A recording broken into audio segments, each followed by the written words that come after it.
Hindi talaga biro yung ginagawa nila, ninanakaw nila sa kaban ng bayan. Bulitin natin. Siya caring, ubusin. It was at this moment that he knew. He fucked up. Hi guys, let's eat. This is kimchi fried rice. I made it myself. If you want to know more kung paano ko siya ginawa, watch my video. Nasa vlog na pinost ko. Ang ating ulam is nam-nam chicken. So I ordered creamy gravy.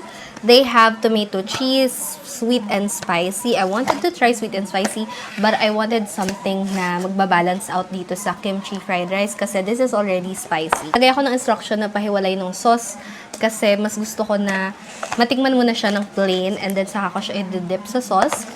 As well as, I have a sauce from Ganggang Chicken. Ganggang Chicken. I'll do a review of that next time. So, this is their Korean buffalo. Hindi ko to naubos kasi hindi ko siya masyadong natripan kasama dun sa chicken. But I still use it for the truffle dip naman. Kain na po tayo. First bite muna.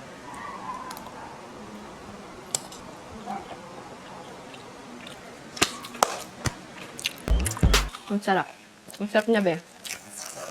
Yung nga lang, medyo nasunog ko yung bawang. So, nag-overpower yung lasa ng bawang. Ang dami, te. This is 400 pesos plus.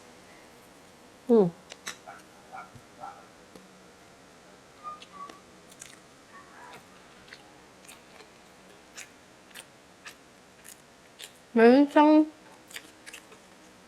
lasa ng McDo chicken. Ang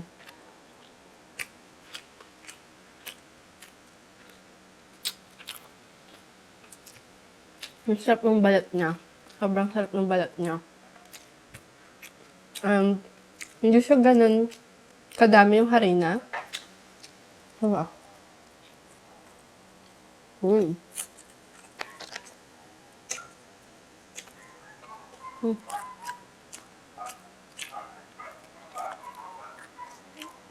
Gusto ko yung chicken, ng chicken nam-nam kasi hindi siya maalat at all.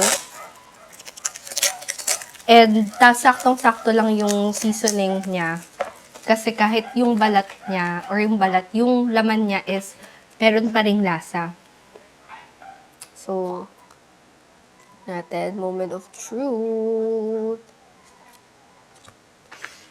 Wait lang. So natin. Ako ay, pasensya nyo na, ako lang naman kakain nito.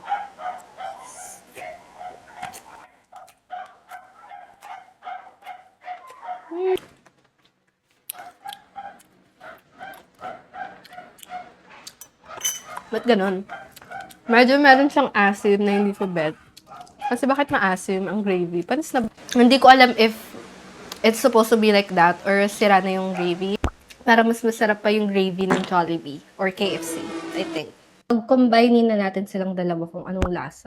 Sarap na itong fried rice ko kasi nilagyan ko siya ng sesame oil.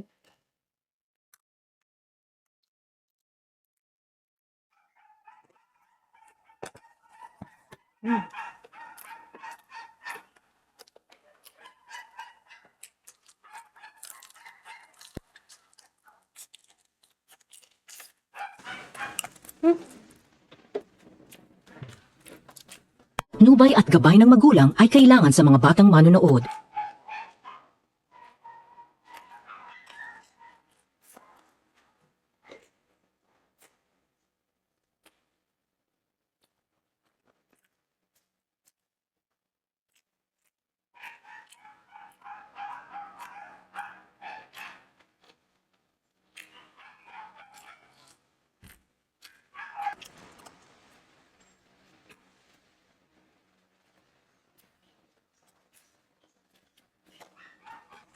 Subukan yung balat niya sa truffle dip.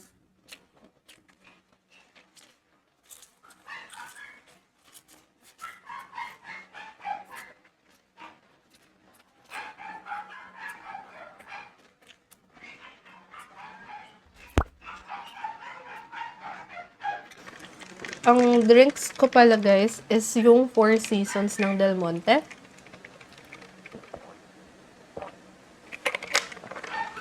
Ang dami niya laman. I think there are 1, 2, 3, 4. Sorry, kinamay na lahat. Siguro mga 10 piraso na sa loob. Dami niya. Kunin ko yung maraming balat kasi yun yung trip ko sa chicken. Try naman natin isawsaw dito kay Korean Buffalo Bok Signature Sauce.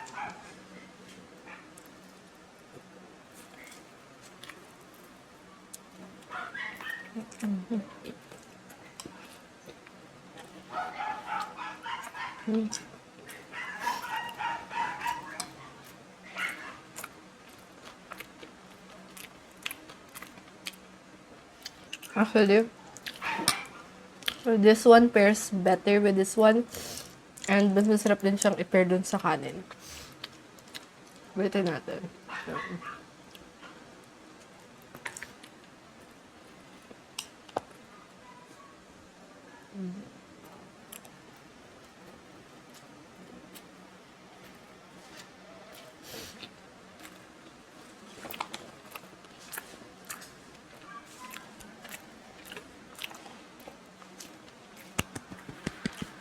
One more bite. I-dip naman natin to dito. Gravy.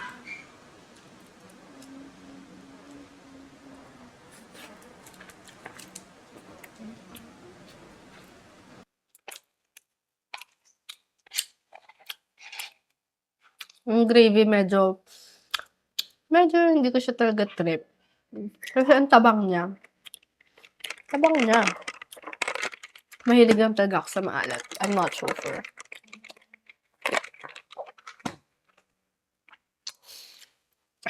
Na-strip ko tong bok chicken sauce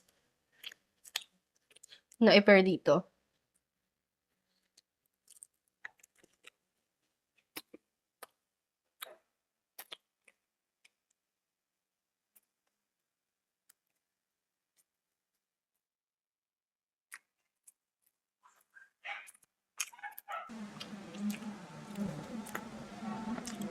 Yung chicken, ang ganda ng pagkakaprito sa kanya kasi coated talaga siya ng batter and the inside is juicy.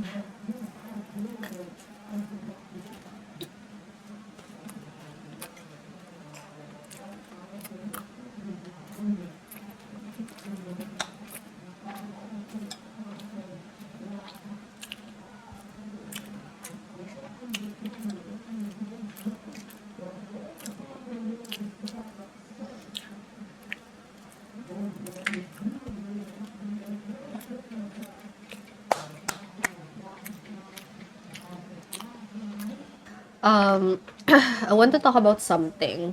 Kasi gusto ko na maubos natin to together. Kaya magdadaldal ako. So, lately, ang dami nangyayari sa Pilipinas. Like, where do I even start? Diba? Sobrang dami nangyayari sa Pilipinas. And, it's like, we cannot take a break. Tapos wala pa nakukulong. Like, you know what I'm saying? Wala pa nakukulong dun sa corruption case, which is, I'm pretty sure they expect us to forget about it. But I hope that we do not, and we hold our grudge until the upcoming election.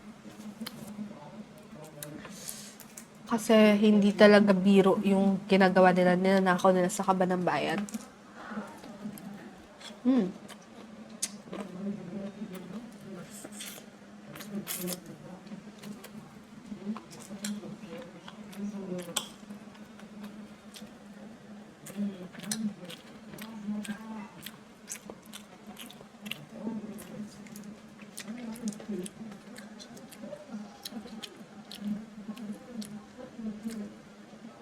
Parang, ina-expect na lang nila na lokohin na naman nila tayo, shock na naman nila tayo. You know?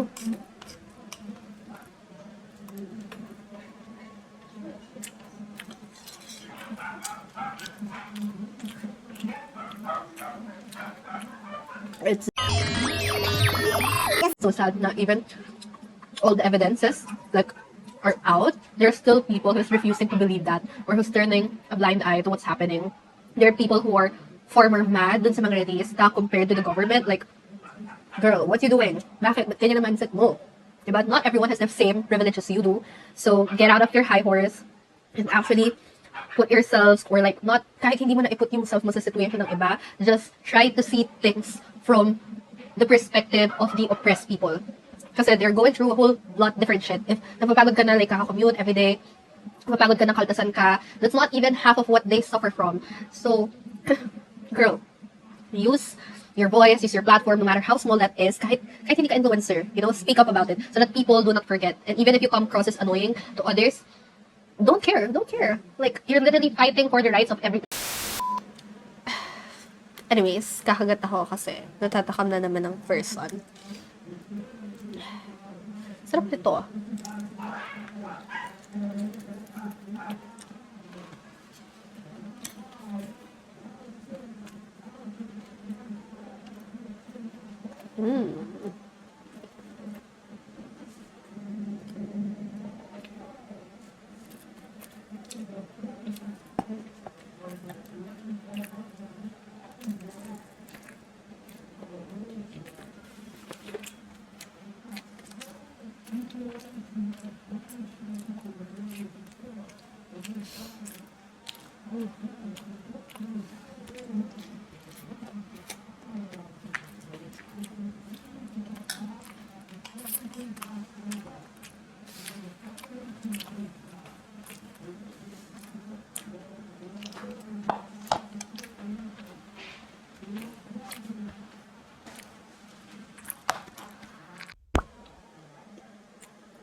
So, a lot of food. Nakailang chicken ako. Pero look, punong-puno pa rin siya, guys. Totoo talaga yung nilagay nila na it's good for 3 to 4 person. Pero wala kasing amount how many pieces it is. So, in-order ko na lang siya. Assuming, yung average naman talaga kasi na kapag maraming pieces of chicken, the average amount or pieces that others would give is like 7 pieces, 6 to 7 pieces. So, I was thinking baka ganun lang din siya. But this one is a lot. I mean, mas malaki pa rin yung 24 chicken.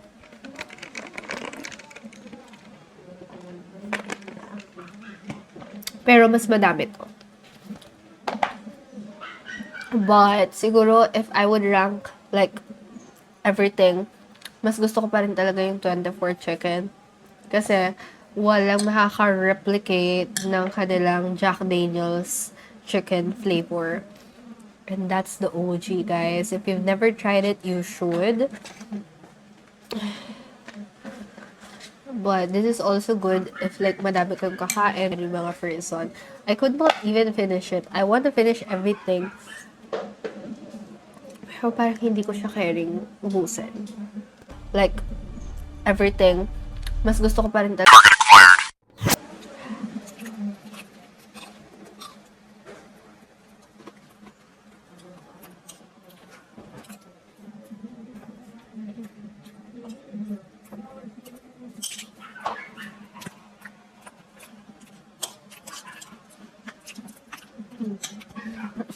They also have like that one bowl na doon ka laging kumakain kasi feeling mo kapag doon ka kumain, like, ang sarap-sarap ng pagkain.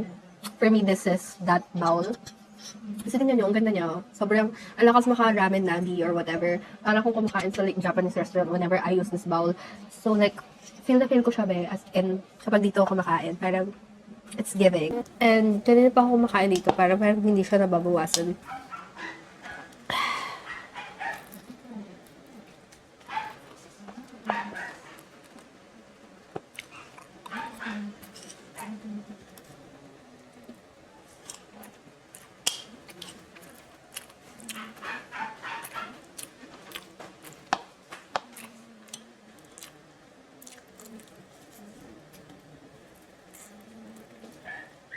Ganda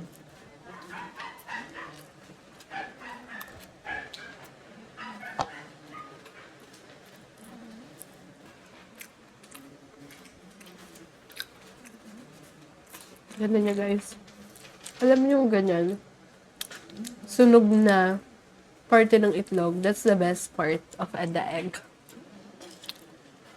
Bukod dun sa yellow, which is gusto ko yung yellow is medyo bilasa. Bilasa o basa? Ha? What's the word? Yung medyo ano siya, pag ginanon mo is madudurog siya. I love that.